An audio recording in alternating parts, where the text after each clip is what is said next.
Hello, everybody who is online now. I think we are going to start, although some additional participants may join us as we go along. My name is Katharina Sterk. I work at Safoso here in Switzerland, and I'm here with Anaïs Léger, who has actually done a lot of the work preparing for this virtual summer school on animal health surveillance. Thanks also to you for your interest and for registering to this virtual summer school. Thanks to those of you who have sent their details that we keep collecting. So it's not too late if you haven't sent Anaïs your details. I think it's very interesting to see the diversity of the group, and we are of course very pleased with the interest in the summer school that we are running here and our tools, but of course also we realize that some of you are very experienced, and we are also a little nervous what you might think about the tool. So I've already welcomed you. I think very important for you to note that all these sessions are recorded, so everything we say is also accessible later, and everyone who is not in the online version of the sessions, they can go back and access it later through the Santero website. The objectives of this summer school are, I guess, not without self-interest.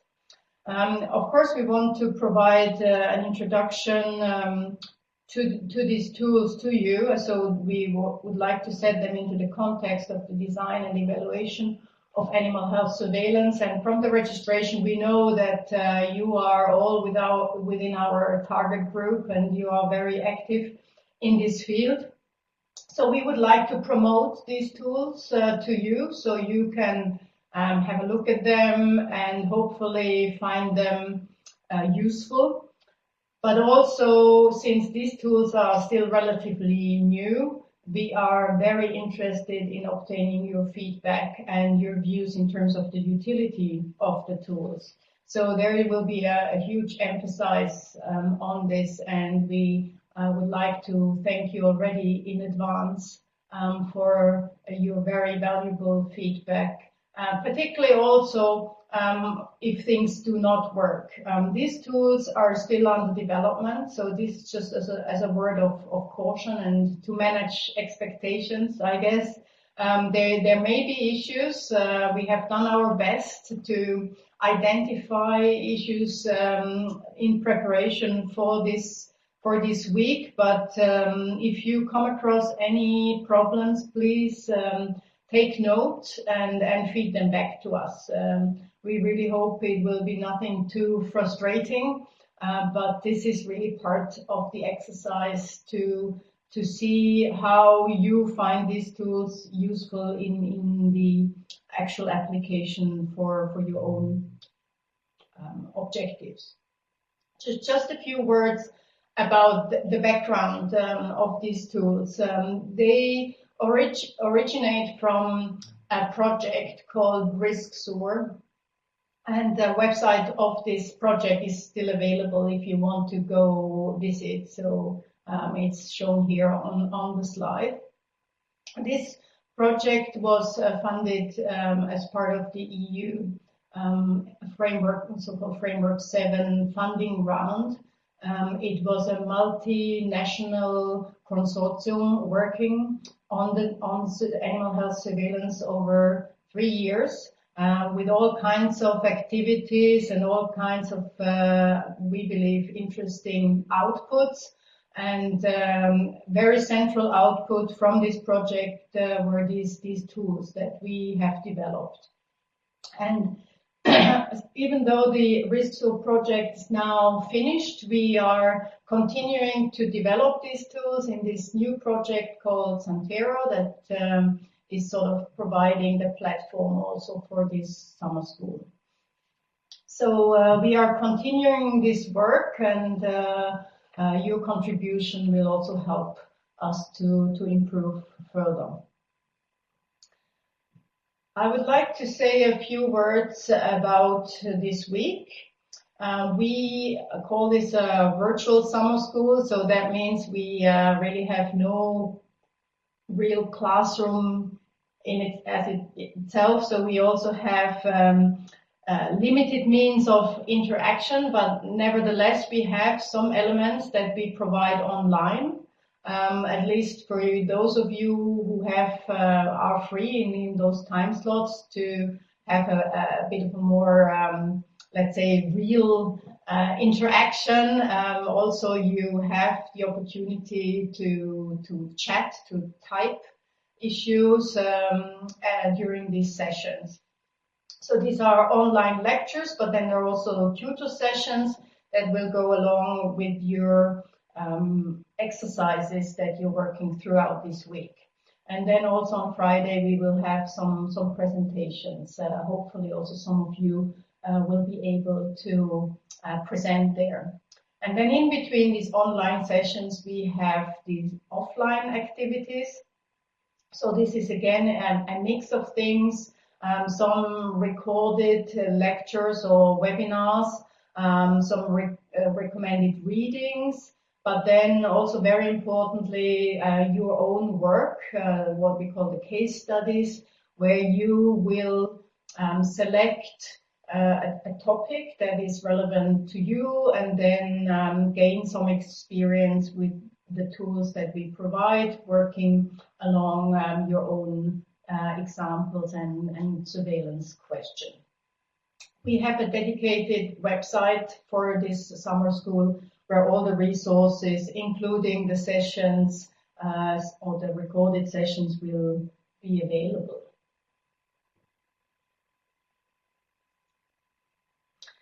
Just an overview of the week. I think all of you are very well aware of this. You have taken note.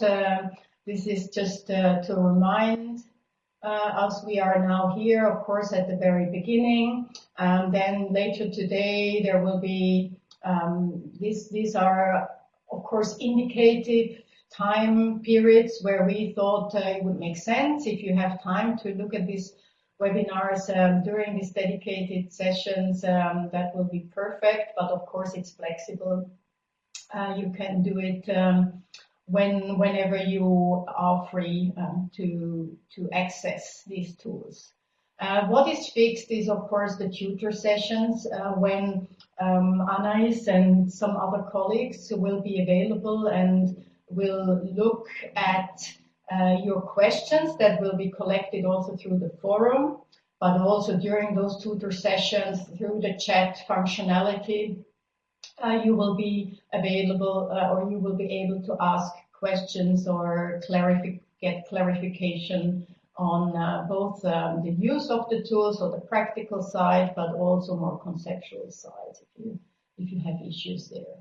And then on Friday, we are hoping to have some examples of what you've done throughout the week and to share it with everybody. And then very importantly for us then to get the feedback of what you think, whether you found it useful, what we've been doing, and to have a more general guidance how we could improve, both this week but also the tools.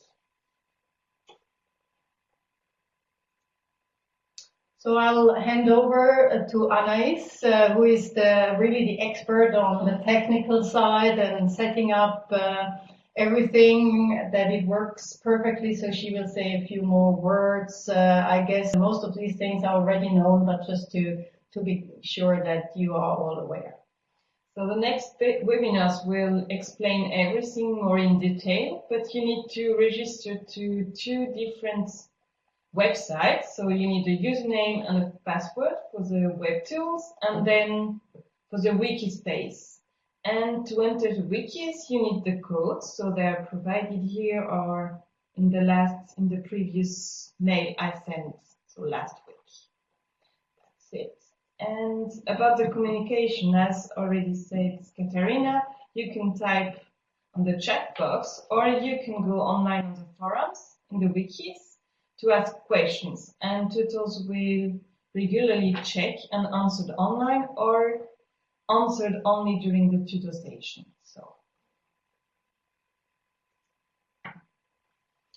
Okay, to also offer you something in return for those of you who work throughout this week and achieve all the activities, we want to offer you a certificate of completing this summer school. However, there are some criteria for obtaining this certificate. I'm very pleased to tell those of you who are listening to this online that you're already matching the first criteria. So that's participation in the introductory session. Then the next criteria will be also to participate in the final presentation session. So the in-between sessions, the tutor sessions are optional. But then also we would need from you the submission of the case example. So these are the PDF files that we are going to talk a little bit more about later, and also in the instructions. There is a deadline for submitting those PDF files. And then, of course, we wouldn't let you get away without completing the feedback form, because that's one of our key things. And if you're ticking all these boxes, then you will get a certificate of attendance. Okay. So, moving on. We have currently some of you online. I think if this is accurate, there are 16 of you, but many more registered for this summer school. We assume that most of these will then follow more remotely and through the online recordings. But just to give you an overview, we have quite an international audience, so to speak. You will see that there are some peaks here. UK and Ireland seems to be the leading countries in terms of interest in surveillance and the use of our tools. This is of course very nice. We have not specifically targeted these countries in terms of our advertising, let's say, and we also have many other countries that are further afield that are having an interest in our tools. Of course, we are very pleased with that, and we, as I said earlier, we continue to collect the details, so we might find some interesting colleagues also in the audience.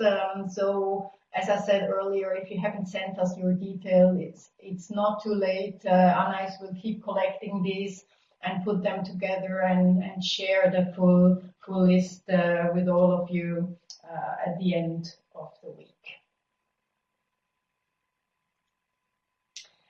Now, to see a little bit who is online, we would also like to use some of the features of this platform we are using. So Anais has prepared some interactive parts here. So we would like to ask you first where you are based. So you should have now available a functionality where you can you can indicate where you are based through the voting. So you select the appropriate region of the world, and then you submit the answer. So one of you has already managed, or no, actually all of you have already managed. How many have we got now? 17. Yeah, we have 17 answers, and yeah, it's not a big surprise that most of you are in Europe, because we are on the European time zone here, so I guess that was to be expected. Moving on to the next question is to see a little bit more, or to learn about where you work. So this is a question on your employer, whether you work for government, livestock industry, as a consultant, whether you're studying or other Of course, if you go for other, we will not know what it is. But if you like, you can try your chat function and maybe type what the other is. Two of you have indicated other. If you see where you can enter the chat, feel free to use it. So the result is we have government and university pretty much equally split. So that's interesting to see.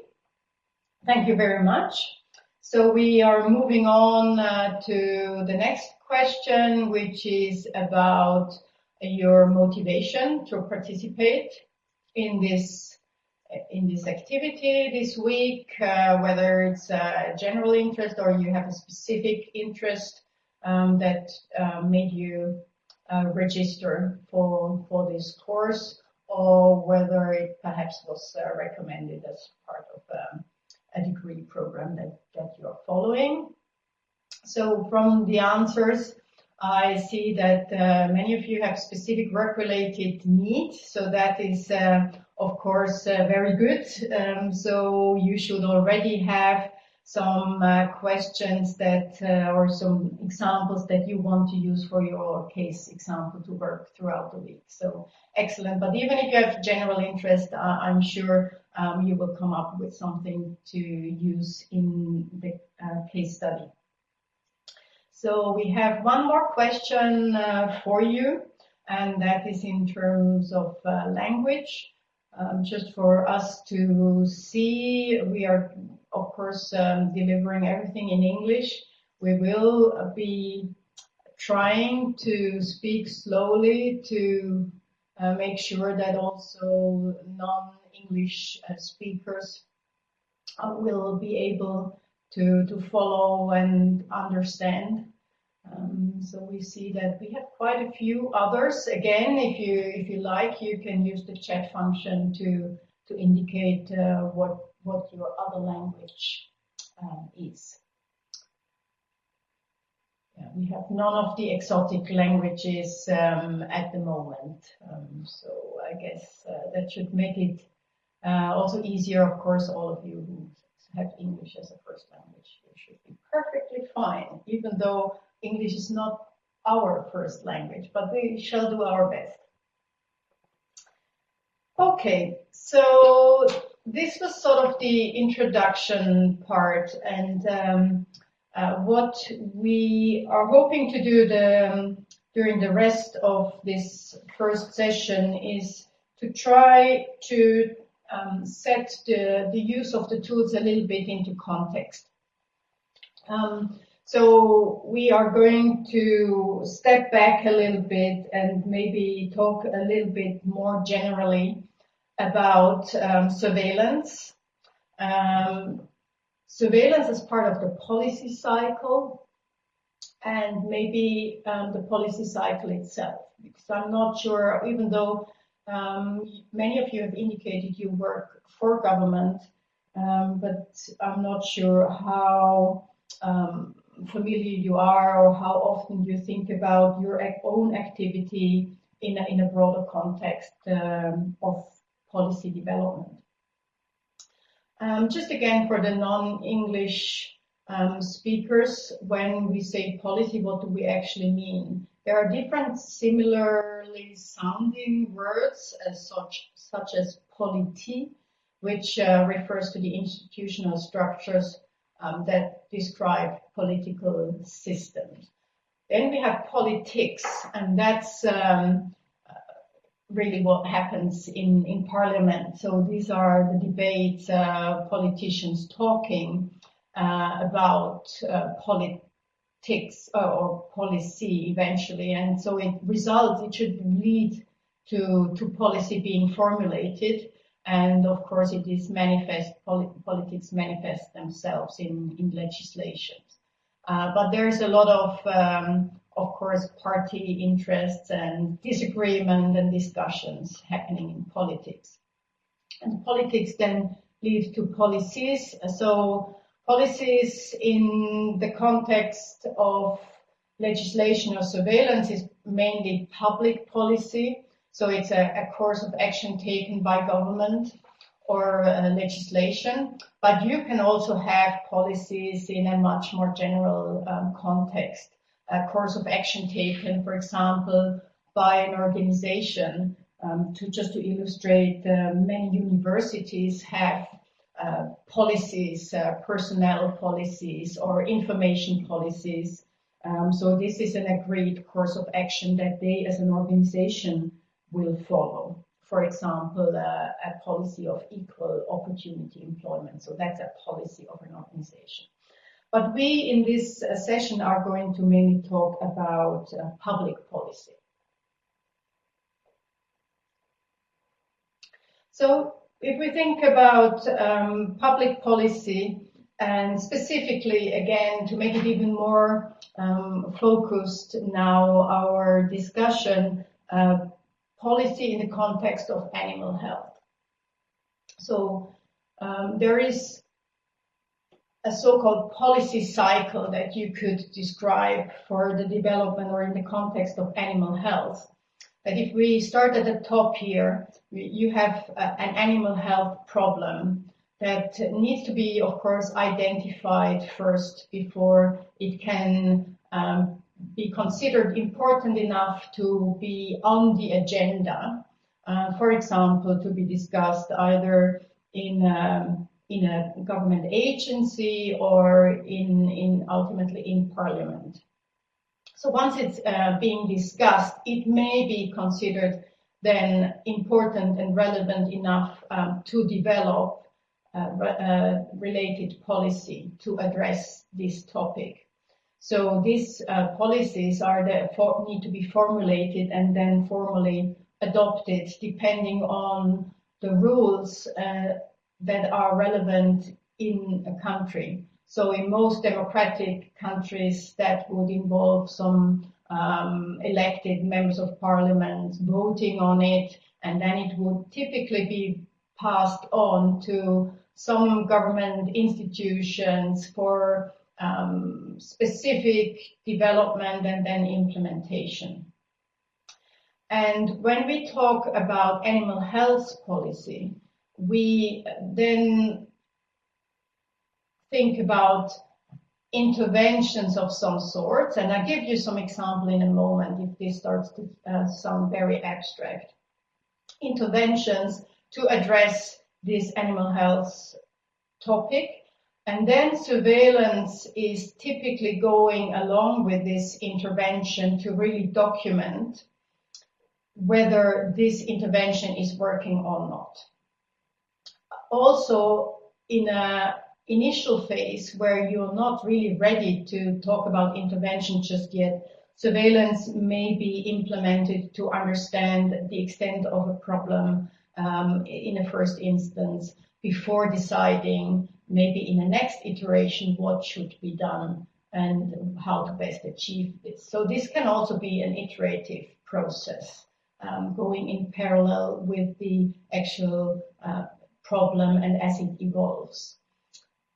Once you have implemented the intervention in combination with the surveillance, you might, or the agencies or the stakeholders in general might be interested in seeing whether this has actually worked and has achieved the objective. So this is the review or evaluation stage that follows before maybe a next iteration follows where policy might be adjusted and amended.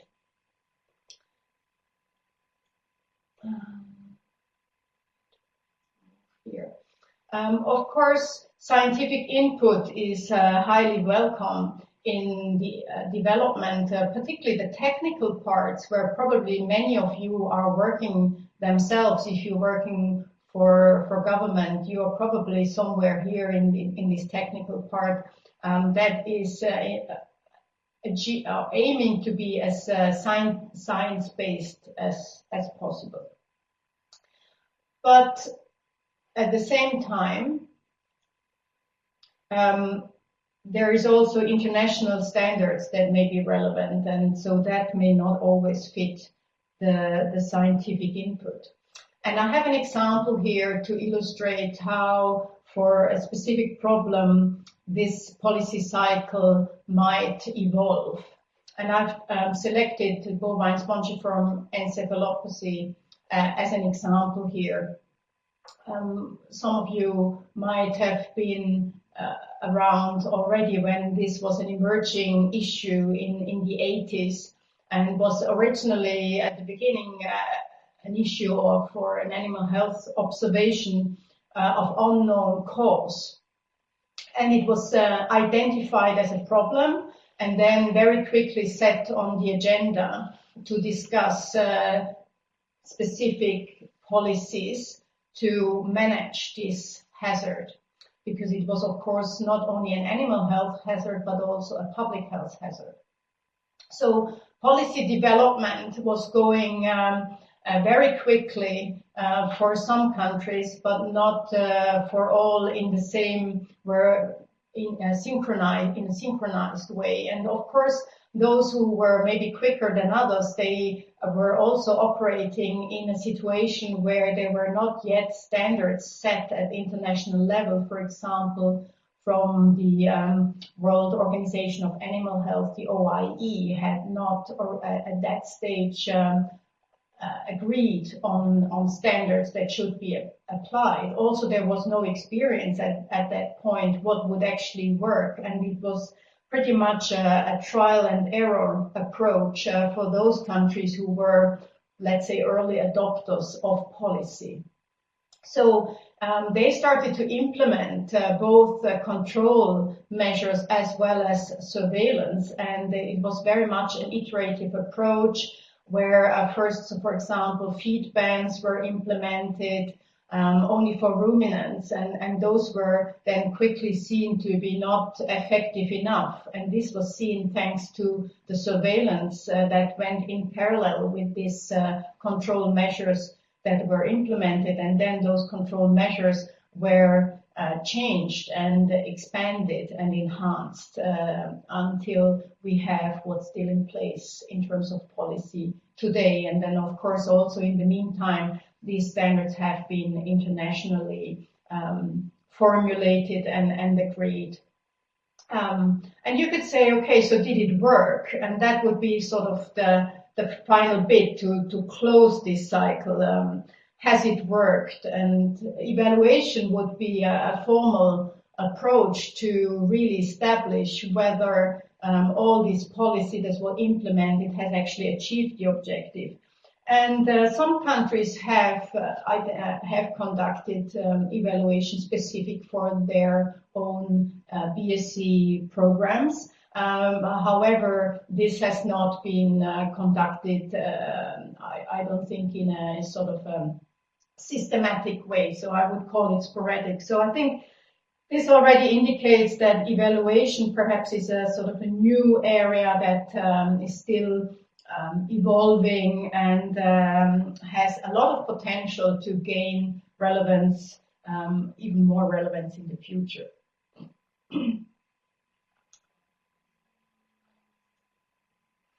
So we have hopefully now a little bit more specific understanding of what this policy cycle involves. When I was preparing for this lecture this morning, I was thinking of another example that would perhaps be quite appropriate to keep in the back of your mind when we are going through this, the rest of this lecture, and this is antimicrobial resistance, where we are perhaps now at let's say maybe an early stage in many countries where the problem of antimicrobial resistance has been identified, and we are at the stage of setting the agenda, and it's being discussed in Parliament. And European Parliament, of course, has also already identified and discussed this topic, and is now moving towards policy development.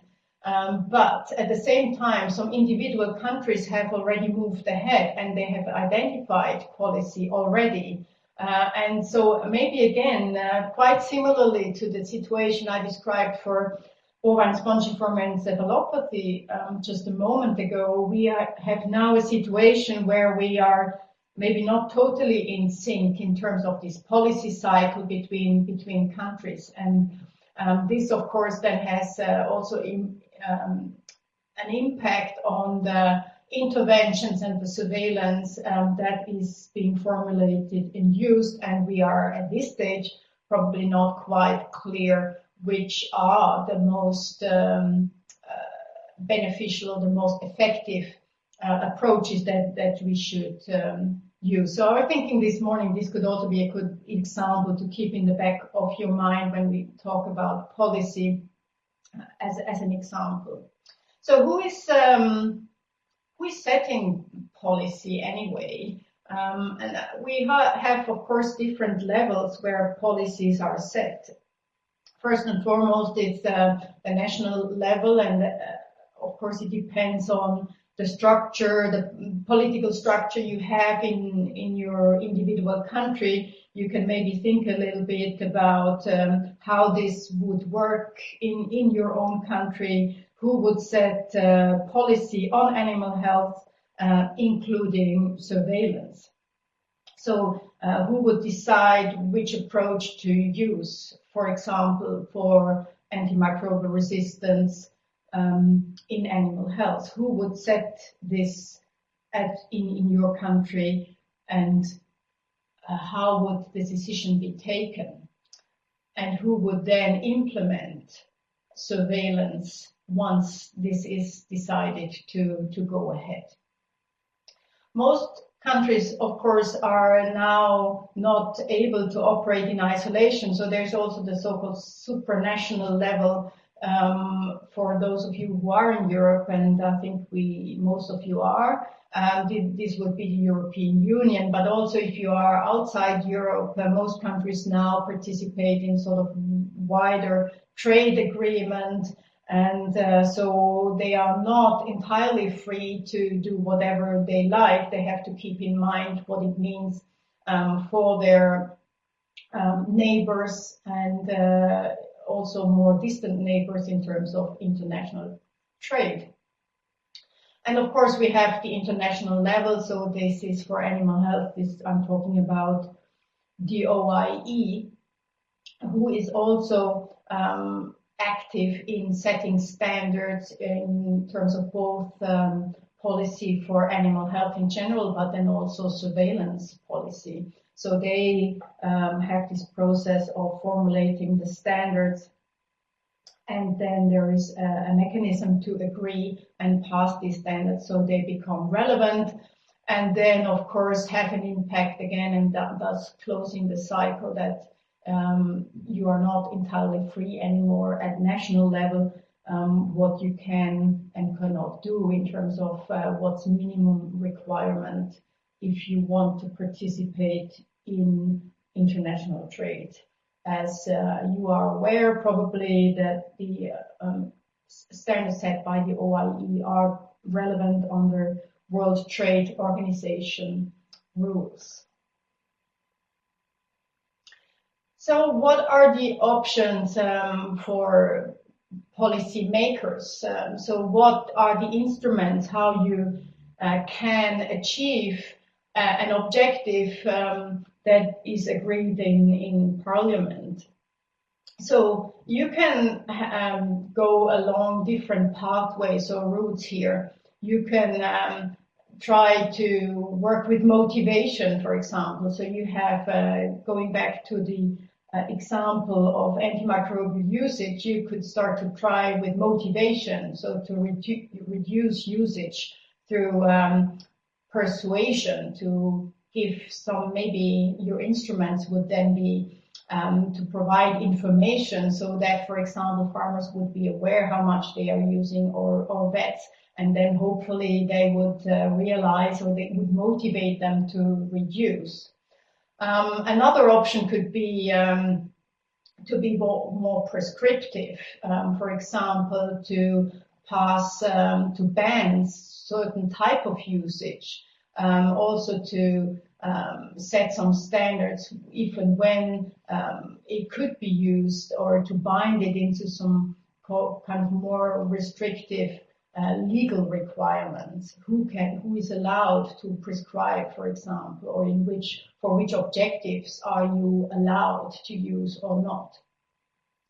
In some instances, you could also work with financial incentives or disincentives. Most notably, of course, fines are a financial disincentive. You can also use taxes to encourage or discourage certain things. You can charge, or you can also work with incentives in terms of that you get tax deduction for some desirable behavior. And then, of course, you need the relevant structures to implement these policies in the end. So you can work either through government agencies or then also through companies that are implemented to pursue these policies. I was also thinking of another example that perhaps can help illustrate here the different options, and one that is, I think, from all of you will be familiar is the policies against smoking. So you can use you can use motivation or disincentive as well. For example, by putting nasty pictures on the packages. So if you see this as a consumer, maybe you are discouraged. You can also go one step further and have smoking bans in certain areas, public spaces, restaurants, and so on. You can use tax, and this is all of the above are of course being used in combination in many countries now. So none of these policy instruments needs to be isolated. You can also have combinations. So the objective, of course, of these policy measures, they can vary depending on the animal health issue. That to go back to the animal health now, again, what you are discussing. Some objective may be perhaps closer to the interest of the individual producer to increase productivity or to decrease cost. So they may be sort of more industry-related policies that are relevant in this context. But then, again, from the perspective of a more public health organization, they're probably more interested in things like increased food safety or how to increase or improve the general competitiveness of the animal health sector or the agricultural livestock sector for a country, for example, through access to trade or to markets.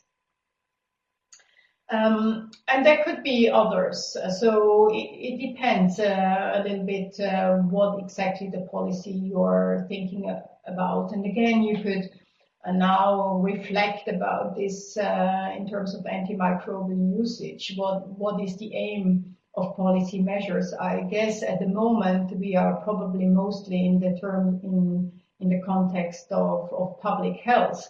So this might not even be food safety in isolation, but it could also be public health more widely speaking in terms of direct contact as well, direct exposure.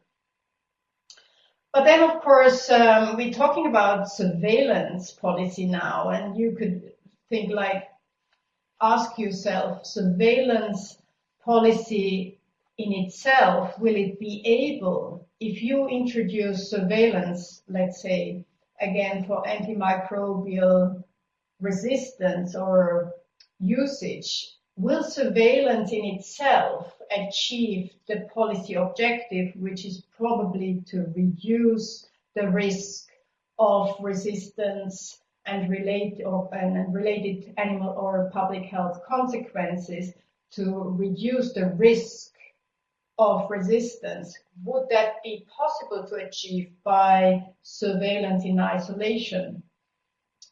And the current understanding would indicate that this is not sufficient.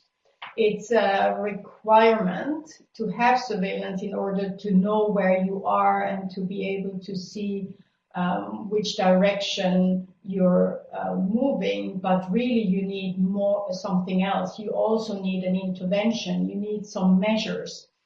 And then only in combination of these two will you be able to move ahead towards your objective, which is very likely to be related to some economic objective as well, such as avoiding or reducing losses either in terms of animal health or in a wider context in terms of public health.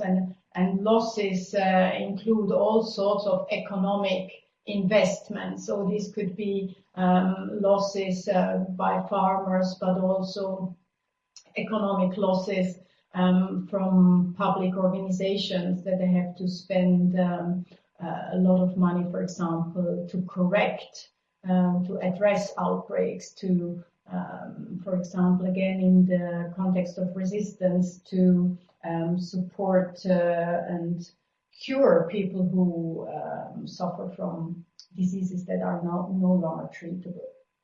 So in our understanding now, surveillance and intervention are pretty much interconnected in this way, and surveillance is really providing a feedback loop or closing the circle, so to speak, on decisions, to inform decisions on intervention.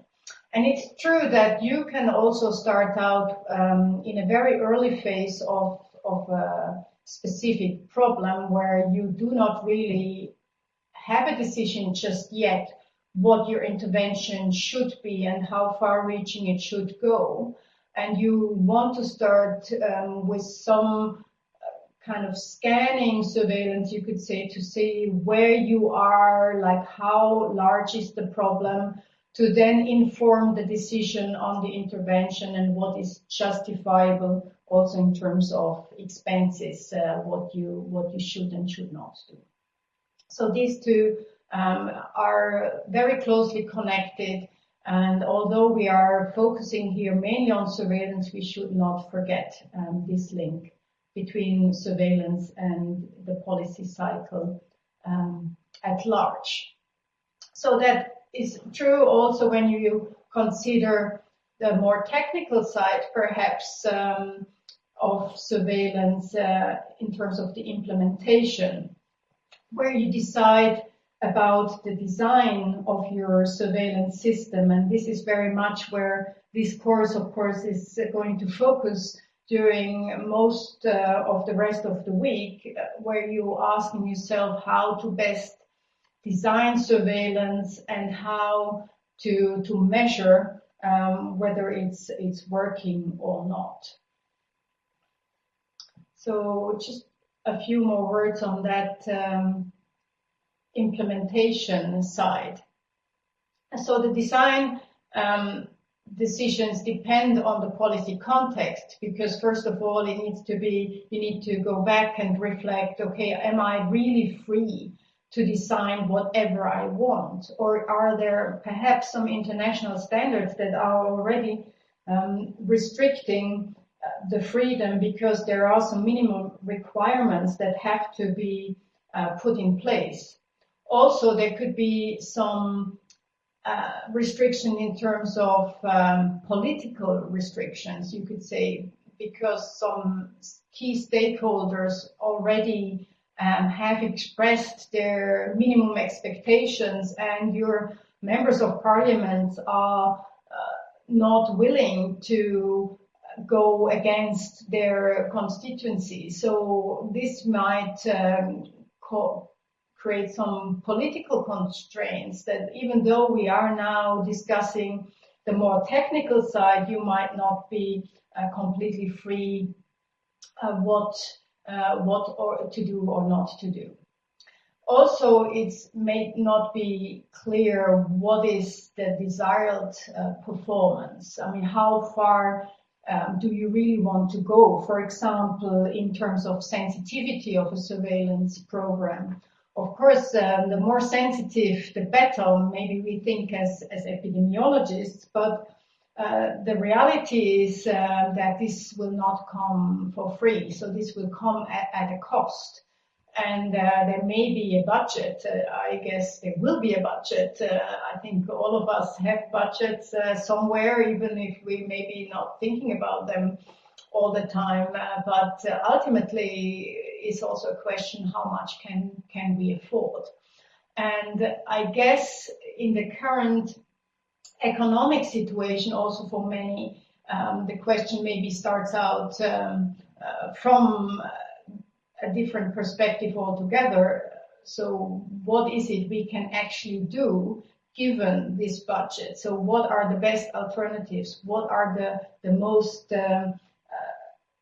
desirable, the best designs that we can implement and we can afford within these constraints that we have? So even most of you might be working very technically. We are in this policy context, and there may be also even specific challenges that earlier already we touched upon this when you have to design surveillance for emerging hazards where standards are not set, or maybe you are in a dynamic situation where standards are also out of date. So standards take time to develop and to be agreed. So also the technical evolution and our understanding, for example, of diagnostics may move more rapidly than these standards are able to keep up. So the standard may still require you to use certain tools that you already, from a technical perspective, are very much aware that there are better ways of doing this.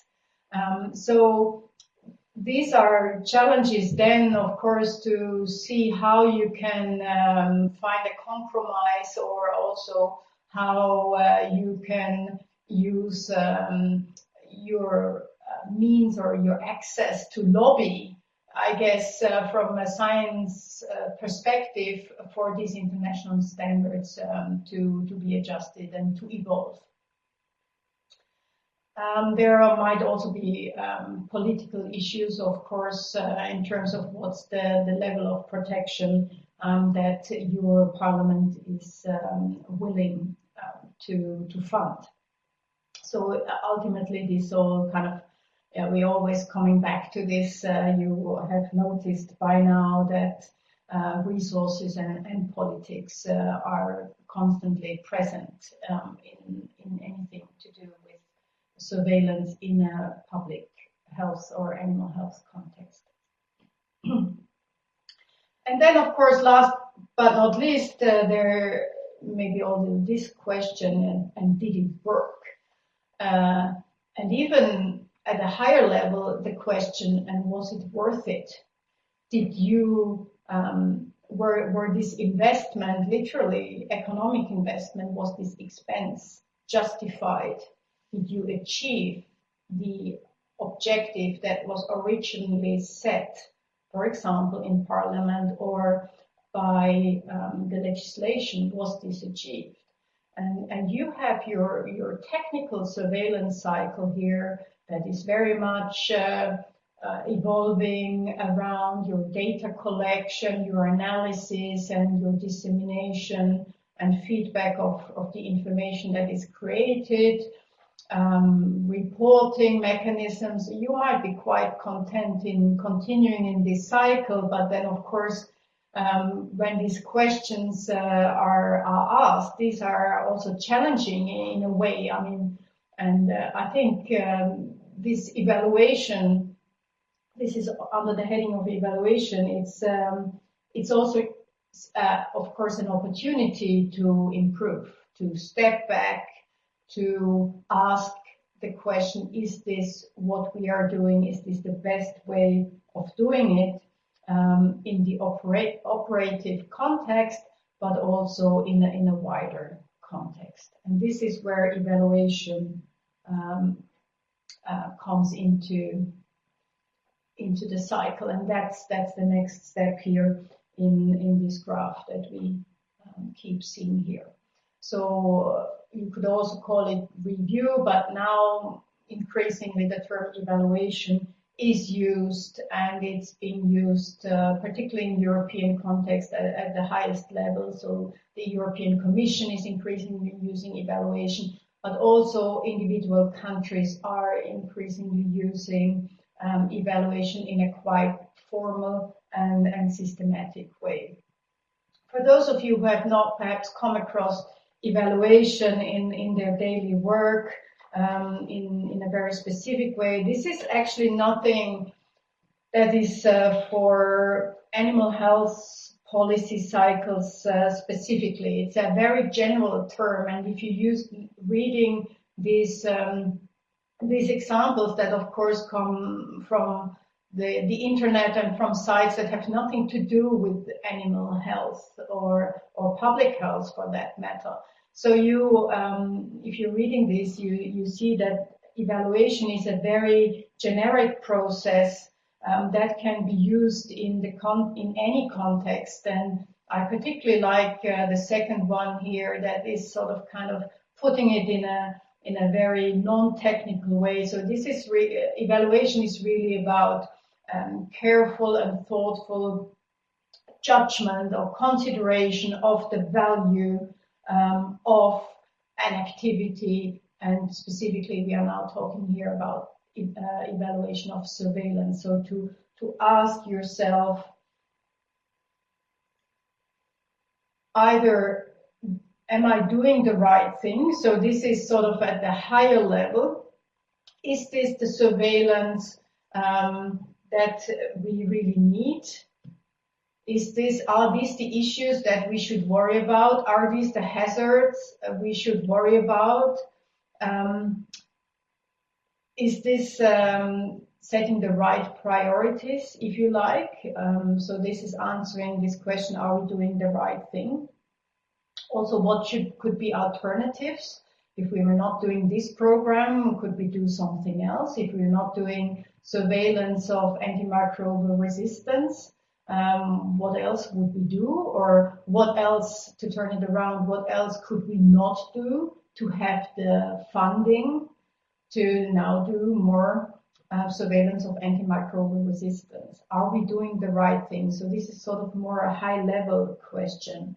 But then once you've decided what you want to do, then the next question is, are we doing it right? And most of you who are more working in a technically applied context, you are probably more concerned with this question.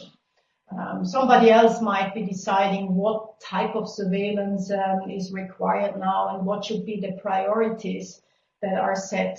And you might be more involved in then deciding, okay, so given we are now going to do surveillance for brucellosis or TB or antimicrobial resistance, how can we most effectively do it? And not only that, but also do it efficiently within the budget that we have available. So these are evaluation questions that you can then formally address through an evaluation project. So this evaluation project or activity can have different objectives depending on what this specific question you are asking, or your policymakers may be asking, or Parliament may be asking. But either way, in the end, it implies some judgment. It is some value judgment. Is it worth it? Should we continue it? Could we do something else instead? Implying something better, something that has more priority to ultimately, I guess, the stakeholder, which is your ultimate stakeholder if you work in public surveillance, is the taxpayer. So could we do it in a better way? Can we improve it? Also to make it transparent in terms of why are we doing it the way we are doing it at the moment, and could we perhaps do it in an alternative way? Could we take a decision on doing more of it or doing less of it, stopping surveillance? This is a huge challenge, of course, whoever wants to stop anything. So you need to have a basis for taking such decisions. Could we do it in a more efficient way, meaning that we achieve the same quality in terms of the data output from the surveillance, but at lower cost? That's of course now very central to many governments' reasoning and perhaps to your own work. So that is often then related to questions around the system design. Can we be smarter in our surveillance design? Can we achieve better performance with a different alternative design, such as, for example, risk-based designs?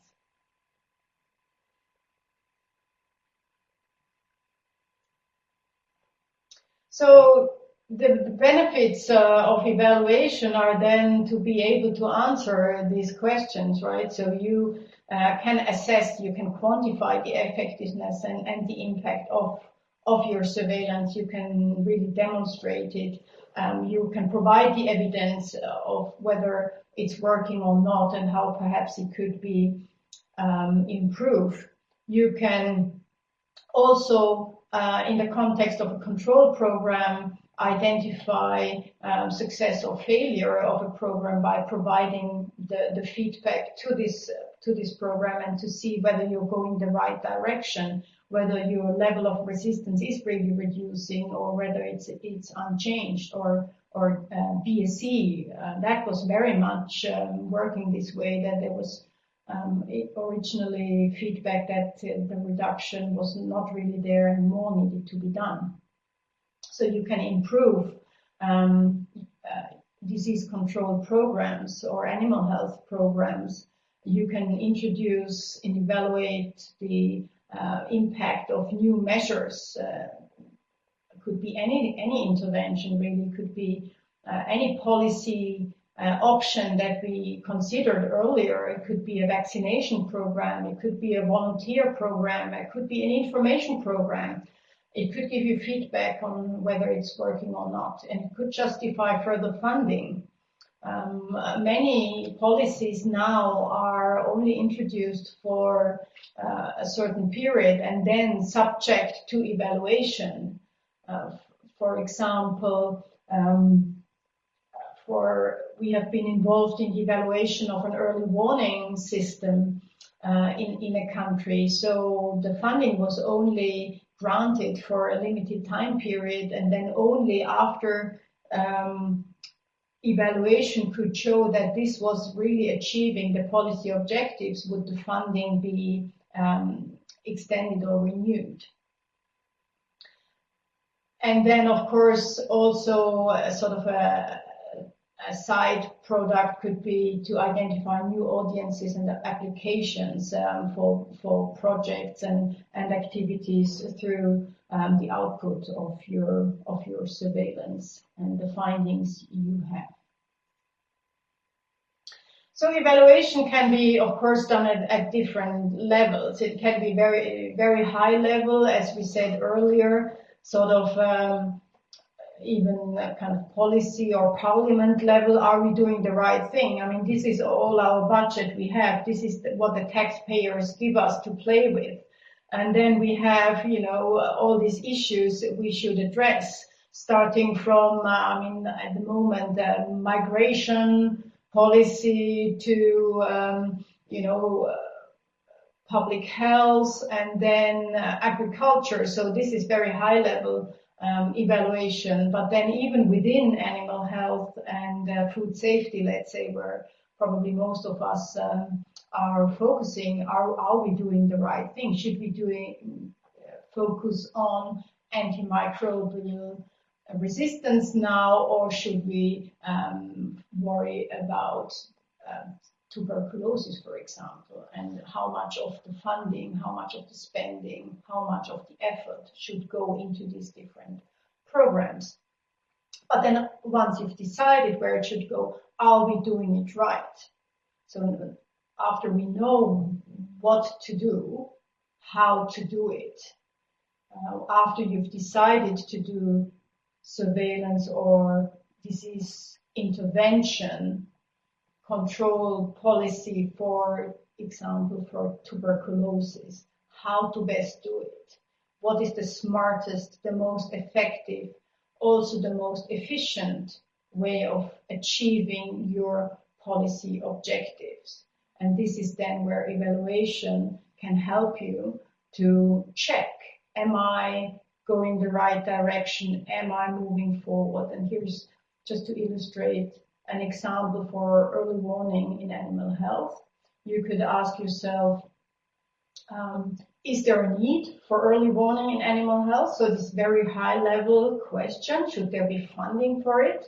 Should it be a priority? How to balance it against other needs? There's, of course, never enough funding to do everything. So you need to prioritize. Somebody has to prioritize. So this is the question, are we doing the right thing?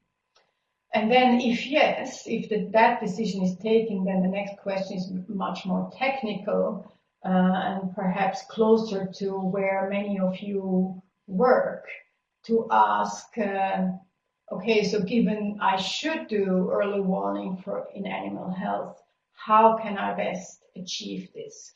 What is the most appropriate design? Keeping in mind both sort of my economic context, but also the very practical context. Where can I get information? What are the stakeholders? What are their priorities? What sort of data do they have?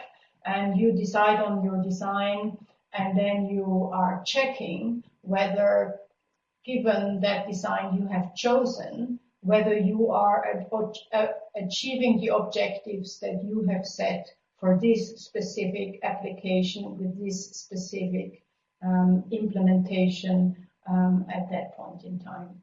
And this is really what evaluation then should help you close this loop. And this is also where, of course, some of the tools to link back to this week and the activities that we have planned are pretty much also addressing this context to how to relate a design in surveillance, so specifically animal health surveillance, often with the public health connotation. Is it achieving its objectives, or do we need redesign? And a lot of the discussions in the following sessions in this week will evolve through around this question and this topic. So we'll have the surveillance design framework that is more on the design side, but then we have the so-called EVA tool that is sort of closing the loop and helping you to judge where you are and whether you're moving the right direction. So the evaluation process also follows some steps of its own that are not too different from maybe some other steps that you think of when you're designing surveillance in the first place. So you also have a design of your evaluation approach. You then make a plan in terms of what information you would like to collect, who is relevant, who has got information on this specific activity or surveillance program you want to evaluate. You then go ahead and implement it.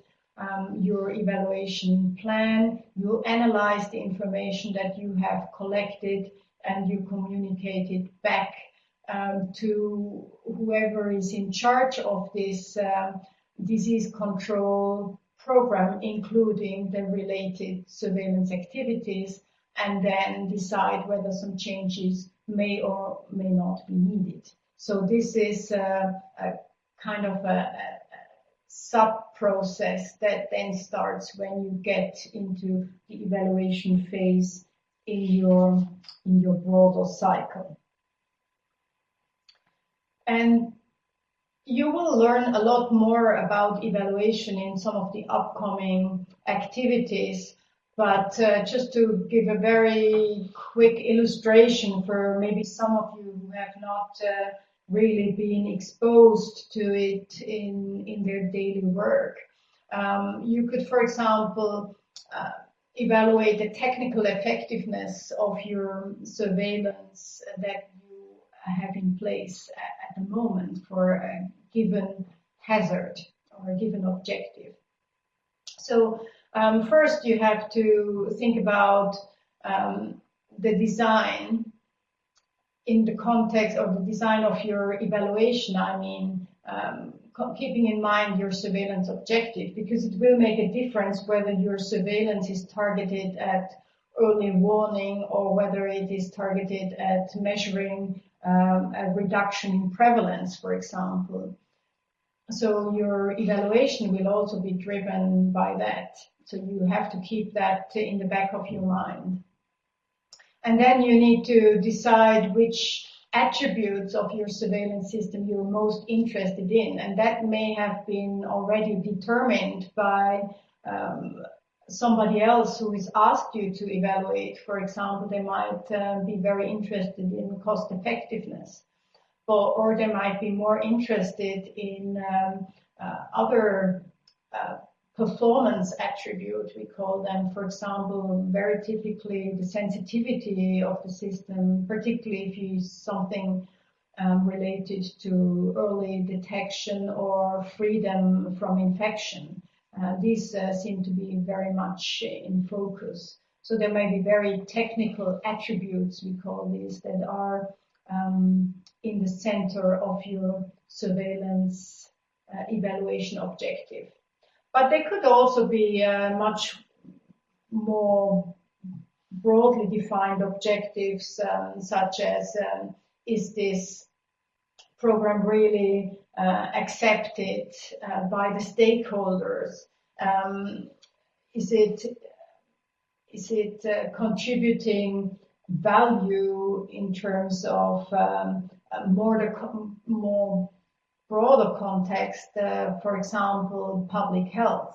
If you're working on TB surveillance in cattle, the evaluation question might be a more secondary benefit for public health. So it might be a much broader question than just to see whether the activities that you are involved in are working as expected. And perhaps after this lecture you can step back a little and ask yourself the question, what could it be? What could it be in the context of your own work? And these questions are not easy to answer. So there are a lot of challenges in this whole topic of evaluation. First and foremost, because this is a relatively new area, even for those countries who are already starting to implement this as a routine activities in their policy cycle for animal health. There is a need to further standardize, to discuss how these things should be done and how they should be done best. They may also not be very quantitative standards. So the question, is your surveillance working? That's very difficult to answer. I mean, there's many ways how you could answer this question. So are you going to answer it in a quantitative way? If yes, then you have to have a much more specific question to be able to answer it. Also, where to learn from and how to compare, for example, between different surveillance designs or surveillance programs. There is not a lot of experience just yet. Everybody is learning, so we believe that there is also value in networking and learning from each other. Also, the actual implementation of surveillance may vary hugely between countries. going back to the example that I've been using throughout of antimicrobial resistance surveillance, at the moment each country pretty much develops their own approach with the same objective ultimately, but in the absence of an agreed framework, it might become difficult to compare. And then those of you who work in international trade are aware that this may be an issue then, because if one country invests a lot more and the other less, there are concerns whether, for example, animals or products are equivalent according to World Trade rules. We also lack some agreed terminology.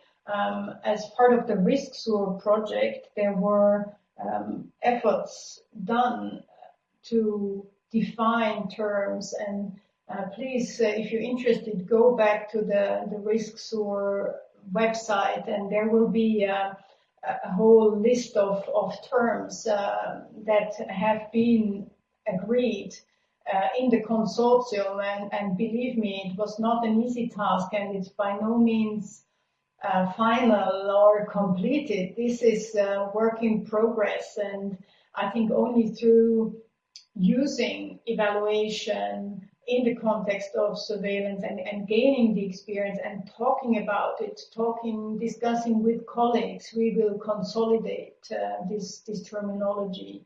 And even in surveillance in itself, there's work to be done, let alone in the context of evaluation of surveillance, where most of us are very much in the beginning. There's also, of course, a huge range of options or aspects of surveillance that you can evaluate. So there are many different attributes that you could be interested in. So it becomes very diverse and therefore also complex. Further challenges are that once you have decided what attributes you are interested in, the data may actually not fit what you were hoping. So you may have to go collect it, or you may use a lot of qualitative approaches such as interviews with stakeholders to inform your attributes. So you might find yourself in fields that you are not very familiar with, working with qualitative approaches. And then you might try to turn to your colleagues to learn from them or for them to help you, and you might find that they don't have a lot of experience either. And if you want to go look in some standards and so, okay, surely somebody can tell me how I should do this, at the moment the resources are really limited. So I think also a network, as perhaps even the list of participants in this webinar and throughout this virtual summer school might create some opportunity for you to then go back and discuss amongst yourself after we have completed all of this. And that's once again why we would like also to encourage those of you who have not yet sent us their details and their interest and the context within which they work, to please email it to us. It's not too late. We are happy to collect this and then distribute it to you later. So as it is a challenging and evolving field, this field of evaluation, so we are really hoping that Risksur tools may provide you some guidance and some help in moving forward. And please let me emphasize that we do not believe that this is sort of the ultimate way or the gold standard, so to speak, how to evaluate surveillance. This is the outputs that we have achieved after 3 years of very intensive work in the Risksur project. But we are very much aware that this is by no means the end of the journey, and we are really hoping that also through activities such as this summer school, we can get feedback and continue the work to improve our understanding and our expertise in evaluation. And you may have noticed by now that we thoroughly believe evaluation is a key tool for the future, and we would like to contribute to improve it. In terms of when is the right moment to evaluate, I guess, again, there is no right or wrong answer here. Evaluation may be undertaken, evaluation of surveillance programs, to be more specific, can be undertaken really at any time. And it depends really on the context and the specifics of your program, of the context, of the setting, it might be a political trigger, it might be a financial trigger, it can really hugely vary. And it may vary also on the factors that are driving the whole design of your evaluation or the program itself. The scale of your surveillance program, if you have a very small regional program that's run by the private industry, it may be voluntary, it will result in a very different evaluation as if this is a European-wide, very specifically designed program where the room for maneuvering might be very small. So this is important to consider also when you decide when is a good moment. You can also, in terms of timelines, there's two options. You can basically even evaluate before you started implementing a program. So that's called ex ante or prospective evaluation. So you already know at the moment when you're implementing or you're starting a program, you already know how you're going to evaluate or what are going to be the attributes that are going to be critical for the evaluation as you move along. And of course, this is an ideal situation because you can then collect the data that you need from the beginning. But you can also actually evaluate before you even implement by using some simulation modeling and try to check in advance whether what you are thinking to do is really going to achieve the objective. But you can also do retrospective. Probably this is much more common at the moment. If evaluation is done at all, it's typically retrospective. And then, of course, there are challenges related to this because very often you will find that the data you would like to have to do this evaluation has not been collected. So you either have to collect it at that point in time, which might be very demanding, resource demanding, or you have to find other ways, for example, by using interviews with stakeholder groups and trying to collect a more qualitative type of information. So there is any time really would be the answer to this question. You can do it whenever you think it's appropriate for your specific objective. We are coming really to the end of the time that we have allocated for this first session. I have only a few more words before I hand back to Anais, going back to sort of maybe say, well, there's also hazards of surveillance, of course. This is pretty much going back to more, let's say, the political level. Putting your work in context may also have sort of undesirable effects in terms of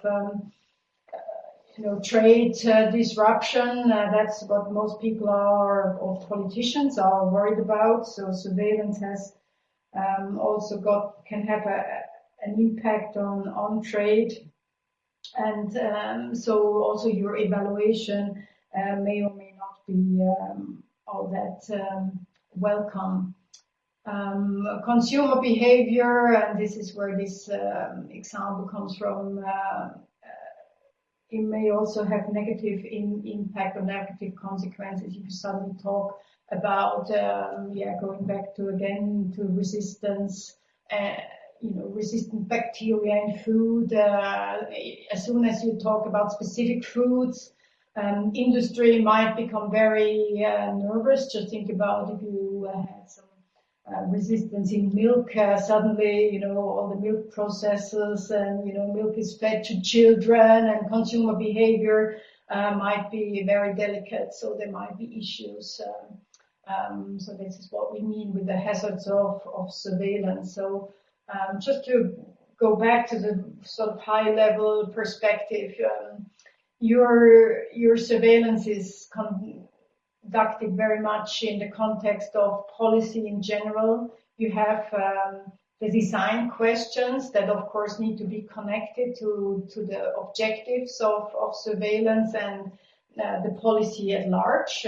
So policy of surveillance and intervention in combination, and of course you have the resources that ultimately drive everything. This is we are physically sitting here, the room you see, we are sitting in Switzerland, and Switzerland of course has a reputation of being very wealthy, but believe me, even here people are concerned with resources, and capacity is limited. So in the end, it is all about risk management decisions and working within constraints. Constraints that we tend to, as sort of, and now I'm speaking as a technical person, we tend to call them sort of political constraints, but these are also actually very diverse, and this is not the subject of this presentation. And of course we could talk about this for forever and a day about why it is difficult to for risk managers to what we might, as technical person, might think to take the right decision or to do the right thing. It has not only to do with perhaps the technical difficulty of the topics to be communicated in a way that they are understandable to lay people, and most politicians do not have a science background. But also we lack a lot of the information, so we are vague, there are uncertainties. There might be time pressure, so decision has to be taken maybe tomorrow, maybe tonight, and we are not able to answer all these questions. And then just humans by default, there are limits to rational, or what some of us would think is rational behavior, and others might disagree on what should and should not be done in the face of evidence. So I guess ultimately there is always disagreement of different ways of reading, even what we call factual or facts. There might be different ways of interpretation. So this really takes me to the end. This you might now consider it sort of quite high level introduction, but we believe it's important to set things in context and also to keep this in mind. There are some references listed here that you will also find here in your file share, so you can access them later today or the rest of the week, or whenever you have an interest or time to do some follow-up reading. And with that, I come to the end of my part, and I hand back to Anais to say a few more words about the next step the next phase in our week. So the first next step is the so-called self-study hours. So you'll find all the description on the website, which is on the web link box. The first link is the Virtual Summer School webpage. So there will be 4 steps. The first one will be to look at the video Introduction to Design and Evaluation Tool, then the design framework, and at the end, the evaluation tool. At the same time, you can register and use the question and answers parts of the wiki space. And again, everything, all the links you need and everything is on the website. So just go under the organization part, and there you will find the self-study part, and all the links are there. There's even recommended readings if you want to go further, and everything. So about the wiki spaces and the forum, there's a dedicated page which is called the Virtual Summer School. It's at the end of the navigation menu, so please use this dedicated page. It will be much more easier to answer faster your question. So there's some rules, quite normal, like just check if somebody has already asked the same question, if the answers already exist. When you start a discussion, you'll have to choose a title, so please choose an accurate and relevant one. And if you know the answer to one question, you can try to answer it. And there's a second page, which is much more precise. It's about the technical issues. It's really like this button is not working, or I don't know. So please put your question under this web page. It's on the wiki space, the design framework wiki space. So it's everything at the same place. And at the end, about the expected deliverables. So you have 2 places where to find your answers. First, the next tutor session, the first one, tomorrow, and also in the file share at the end, there's a description of the deliverables. So you should find all the answers. You will start working your practical case studies on Tuesday or Wednesday.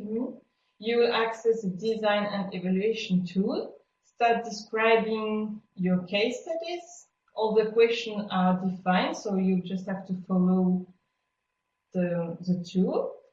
At the end, you save your work as PDF. There may be different files, so please be aware of this. And you send me all your deliverables before Thursday at 5:30. And again, you can find the guidelines in the file share box. About the presentation on Friday, 8 of you will have a chance to present your work and get some feedback about your work.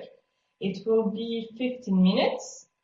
And so you send me everything on Thursday, and you state if you volunteer or not. So you will need to have a microphone to present your work. So please volunteer and send me emails. Yes, of course.